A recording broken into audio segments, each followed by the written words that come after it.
حضرت ابو ہریرہ رضی اللہ عنہ سے مروی ہے کہ حضور نبی اکرم صلی اللہ علیہ وآلہ وسلم نے ارشاد فرمایا،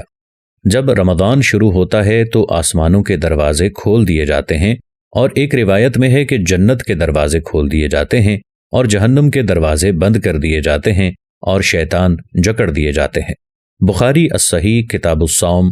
رقم 3103۔ مندرجہ بالا بیان کردہ حدیث مبارکہ کی روشنی میں جنت کے دروازوں کا کھولا جانا اور جہنم کے دروازوں کا بند ہونا اس امر کی طرف اشارہ ہے کہ رمضان المبارک میں ایسے اعمال کی توفیق دی جاتی ہے جو جنت میں داخل ہونے اور جہنم سے بچنے کا سبب ہیں۔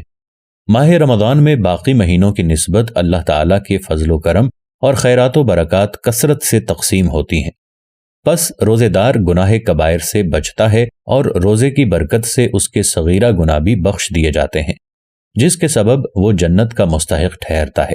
حجت اللہ البلاغہ میں حضرت شاہ ولی اللہ محدث دہلوی رضی اللہ تعالی عنہ اس حدیث کی شرح میں فرماتے ہیں، جنت کے دروازوں کا کھولا جانا اہل ایمان کے لیے فضل ہے، ورنہ کفار و مشرکین تو ان دنوں میں گمراہی و ضلالت میں پہلے سے زیادہ مصروف ہو جاتے ہیں، کیونکہ شاعر اللہ کی حد تک کرتے ہیں۔ اہل ایمان چونکہ رمضان کے روزے رکھتے ہیں اور عبادت و ریاضت کرتے ہیں، اس مبارک مہینے میں نیکیوں کی کثرت کرتے ہیں اور برائیوں سے بچتے ہیں۔ شاہ ولی اللہ حجت اللہ البالغہ 88۔